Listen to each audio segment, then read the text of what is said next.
Hey, what's going on, my good people? In the case of Jelani Day, I want to look at police involvement. I want to see how they was moving throughout this case. I think that's important. So, we're going to look at a few things, break a couple things down. Y'all know how we do over here. So, come on, ride with me. If anybody gets or takes anything away from this, is that put yourself in their shoes. Just imagine how you would feel, no matter if your kid's 6, 15, 25, 45. No parent really should have to go through that. And we're really asking people, especially on social media, family, friends see that, be empathetic and be supportive to the family. That's and law enforcement, that's part of our job too. We do the investigation, but we also need to be supportive. We won't argue with their emotions. If they feel like we're not doing enough, that's how they feel about it. We can provide some facts on what we're doing, but I'm not going to tell, their family, how they should feel. Because if I were in their shoes, I'd be exactly the same way. Yeah. From the very start of this case, we watched Carmen, Jelani's mother. We watched her go through the motions. You hear me? She went through the motions trying to figure out what was going on with her son. And from the very beginning, she was frustrated with how she felt the police was handling Jelani's case.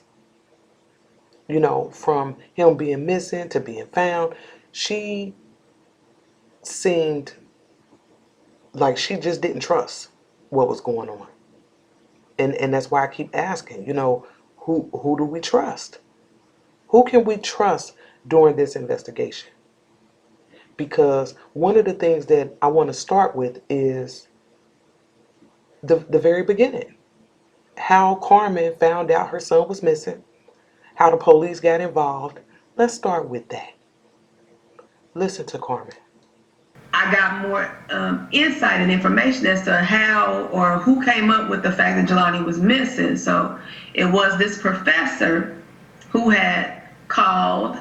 So I got her number and I called her. So after listening to her tell me that she has been texting with Jelani all Monday evening, about a little bit after 9, her and Jelani had been texting. They had been talking about some school stuff. And Jelani was supposed to meet with her that Tuesday because she said there was something that he had to get done for me. She said that he didn't show up on Tuesday. Then he didn't show up for his class on Wednesday. So she became worried. And she called the Red and White, I guess it's some group on campus that checks on the students if you don't see them, at 1 o'clock that afternoon. And by 5 p.m. she hadn't heard from them. So she went to her chair and her chair contacted this group. And then the group told her that they had 24 hours to go look for Jelani. So instead of waiting the 24 hours, she said she contacted the police to do a wellness check on Jelani. Yeah. So because Jelani missed a few classes, Kara, the professor, became concerned. Okay? And she went to the campus police. They told her to wait. She couldn't wait. She wasn't trying to wait. So she went to the real police. And a lot of us found that a little suspect. Her movements had us on pause. Okay? So if you haven't seen that video I did called Concerned Professor, I advise you to go back and watch it because we broke it all the way down. And you have to understand that at this point, Jelani's mother, Carmen, she's not involved in any of this. She don't know that her son is being considered missing. She didn't know that. And she later found out, but not from Kara. I started doing my research then. I left Belleville, Illinois, and we went to Bloomington. I went to the Starbucks. I went to the school. I ended up speaking to the teacher in person, who then let me know. I found out that Jelani had actually been on the campus that Tuesday morning. At 6:50, he had logged into the computers on campus, put in some notes because he had clinicals that day, and he had 2 patients that he needed to see. However, he didn't show up for clinicals or the patient. Yeah. So see, you have to understand that before Carmen was involved in the situation, Jelani was already being tracked. Because Carmen said when she got up there to the school, she spoke to the teacher in person. So I'm assuming she's talking about Kara because she's had conversation with her over the phone. So now she's face to face with Kara. And Kara is giving her specific details. That he logged into his computer at 6:50, all that. Kara knew the specifics. Carmen was in the dark about all of this. Okay? But Carmen was doing what she thought would help find her son. Clearly. The detective that was then assigned to the case, let me back up because let's get to the part where how I got the detective. I called the professor because when I called the school to ask them if they had cameras, if they had seen my son, they kind of blew me off. It was like, okay, we'll get to it. So I called her because I'm like, okay, this is a faculty member, and maybe she can make some progress for me. So I had her check and see if we can get the cameras to look. When she called me back, she told me that the cameras had already been retrieved by the police. And that kind of puzzled me. I was like, what? Because I just reported him missing. I hadn't even told anyone that he had been to Starbucks. So how had they had the cameras from Starbucks? But I listened to her, and then she said that she knew somebody in the police department that had some higher up authority, and they were going to get a detective on the case. And that is how I got a detective that day from her helping me. See, I told you. By the time Carmen got involved, Jelani's movements were already being tracked. She said that when she called Kara, she got off the phone with Kara. Kara made a couple phone calls and then called her back, told her that they had already retrieved the footage, the camera footage. And just like it had us on pause, Carmen was on pause too. She was confused by that. So what that told me was things were already in motion before Carmen got involved. And then you have to ask yourself, how? Why? I mean, what did Kara say to them, to the police? What did she say to them to make them react the way they did? She had to have told them something. I mean, it wasn't just no simple, oh, I got a student that missed a few classes. I need a detective. No. What did she tell them? Okay? And then John Furman came out and made this statement. He said, from a police standpoint, it was unusual from the get-go. That is why we had a detective assigned the next day. And y'all just heard Carmen talk about how she got a detective. And Kara made all that happen that same day. But like I said, there was something already going on, which is why it seemed like Kara was doing too much. You understand what I'm saying? And then, how did it seem unusual from the get-go? Again, what did Kara tell them? That's the question. On August 26th, Jelani's vehicle was located in Peru, Illinois. Based on the findings of that vehicle, Peru Police Department, along with other agencies, including the state police, did a coordinated search in the area. We collected a lot of evidence from the vehicle, and we were using a lot of that, evidence to go through digital data. Sorry. So the day after they got the detective, Jelani's car was found an hour away. Timing is everything. Understand that. So the day after, they find his car, and then John Furman told us that there was a lot of evidence collected from the car. And I was wondering, I wonder if they got fingerprints. One of our family members mentioned in the comments about the seat position in the car. You know, did it look like somebody else was driving it? Somebody other than Jelani? You know, I want to know what they found in there. Now, when we got the toxicology results, one of the things that it said was that there was nicotine in his system and weed. So I'm like, okay, he was smoking some weed. Okay, we saw him at the dispensary. Cool, got it. But then they said there was nicotine also. So I mean, what? I mean, maybe he had a pack of Newports. I don't know. But I'm wondering if they found any cigarette butts in the car, and if they tested them, did all of them belong to him? I mean, it just raised a lot of questions, you know? Now, one of the other things that I noticed about this car, when I was looking at this picture, if you look at the left headlight, I mean, it's different. I mean, is it damaged or has it always been like that? I mean, maybe his family could answer that for us, you know, but it was just something that I noticed. Could be some, might not be nothing. Okay? But let me tell y'all one of my theories. One of my theories is that Jelani never made it to Peru alive. I feel like maybe his body was dumped up there. But then the question then becomes, you know, if I go with that theory, then I have to ask myself, okay, well, who would drive an hour with a dead body in the car? You understand what I'm saying? Now, I know they told us that the license plates are missing, but I don't think I don't think somebody drove an hour without license plates. You know, I feel like those license plates were removed when the car was left in that area. Okay? Now, regardless of what you may think, this is what the police said about the car. To me, it's unusual the way his vehicle was. You know, it was off of a parking lot inside. It wasn't like deep into a woods, but it was off a parking lot.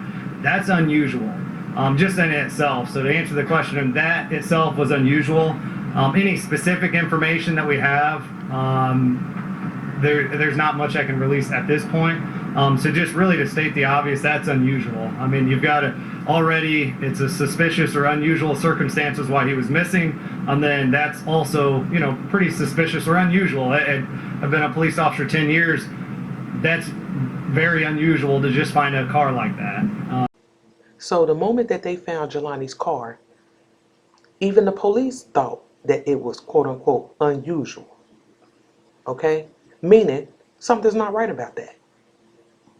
And they told us that when they found the car, they did a coordinated search of the area.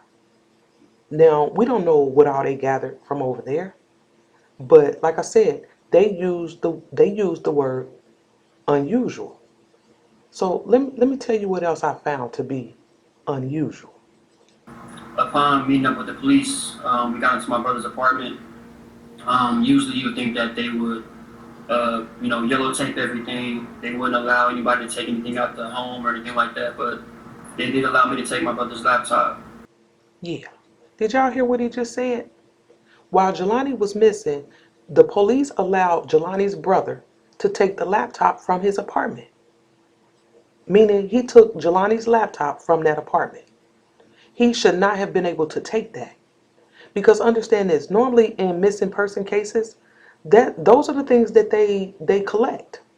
So they can, you know, look at the digital footprint to try to figure out what's going on. They take the phone, the tablets, the laptops, computers. How in the world was his brother able to walk out of that apartment with that laptop? That made no sense to me. Okay? And then I found this article right here that, you know, because it raised a lot of questions because a lot of people think that there's foul play, me, myself included. Okay? And when Jelani was missing, Bloomington police said, we have no specific details that would lead us to believe that foul play is suspected. But then after they found Jelani's body, the Bloomington police said, when asked about foul play, they said it is difficult to answer that question. They know something not right about this. They know that. And that's why, you know, I understand Carmen's frustration because she feel like they're alluding to the fact that it may be a suicide. And looking at all these details, this don't feel like suicide to me. We know that they found Jelani on September the 4th in the Illinois River. And shortly after that, the FBI became involved.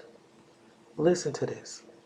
I also know that the behavioral analysis unit from the FBI is involved. I don't know how that part of it works. From what I understand, they are analyzing Jelani. I don't understand that really, but whatever it takes to find out what happened to him, that's what I want them to do. I want them to use their tools and their resources so that we can find out what happened to Jelani, because he did not disappear in midair. So Corman is confused as to why the behavioral analysis unit is a part of Jelani's case. And again, she feel like they're alluding to it being a suicide. So let's look at what the behavioral analysis unit is. It's part of the FBI. It is an integral component of the National Center for the Analysis of Violent Crime. Okay? And another thing to keep in mind is that the BAU assistance to law enforcement agencies must be enforced by the law provided through the process of criminal investigation analysis. Now understand this. We had Jelani missing, then he was found, and now the FBI is there. The BAU to be exact. And so you have to ask yourself, why them? And of course they're going to have to look at the behavior of Jelani to figure out what was going on with him, who he was dealing with, who he was sleeping with, all that. And that's what they do. Now, I don't know if any of y'all are familiar with Criminal Minds, but this show is based off of the BAU. And they call themselves profilers. They watch the behavior of people involved in a case. And that's what we do over here. I've always told my people over here, you have to watch the movement. People can tell you anything. And if what they say don't match up with what they do, we got a problem. So don't think for one second that people that are involved in this case are not being watched. I'm talking from Kara to the two girls that found the clothes, the person that called in the tip. They watching all of that, all of it. That's their job. But they had to start with Jelani. They had to make sure, okay, so are we clear that he didn't do this to himself? Because if he didn't do it to himself, that means somebody else did something to him. And that's what they're there to figure out. Know that. And is the FBI helping out with this investigation? No cause of death as of yet from either the first or second autopsy. Still waiting on cause and manner, hoping that we'll get some answers soon, but we realized that because the body had so much decomposition to it, that may not be something that we're able to determine from the autopsy. The FBI is involved. They have a behavioral analysis unit. I spoke to some of the officers on the case earlier today. I understand that they have a conference call set up with the FBI on Wednesday. My understanding is that the FBI has been reviewing reports that have already been done, reviewing interviews, evidence that's already been collected, and sort of offering their opinion on what the police need to do next in terms of who they need to speak to, questions that need to be asked so that we can get some answers to some of the questions we've been asking. And in response to the release of Jelani's toxicology results, this family attorney said that the report was exactly what they expected it to be, and unfortunately it provides no answers as to what happened to Jelani. And it doesn't, because all they found was some weed, caffeine, and some nicotine in his system. But I do find it odd that they said that the amount of caffeine and nicotine found in his system were not significant, meaning there wasn't a lot. But they ain't mentioned nothing about that weed, though. You understand what I'm saying? And one of the other rumors that, about his organs being missing, right here it said that the lab received tissue samples from the liver, the kidney, and the brain on September the 8th. So, I mean, you can't get tissue samples if the organs are not there. You know? Now, I know I keep going back to the weed because that's really important to me. I mean, I'm just saying, that's important to me. Because we seen him at the weed dispensary. Did he have a chance to smoke when he left there? And then, how much THC was found in his system? Did they find any cocktails in the car? Was the car smelling like weed when they found it? Because we got a habit of lingering. Okay? We know this. Weed smokers know that. And if they found any cocktails in the car, did they check it for DNA? Was he smoking with somebody? You know, what happened here? Some people even think it was a robbery. So regardless of what angle you coming from, the question still remains, where the weed at? Hmm? So make the news, nigga, and watch what happens. If you make it over here on this channel, nigga, we on your ass. Okay.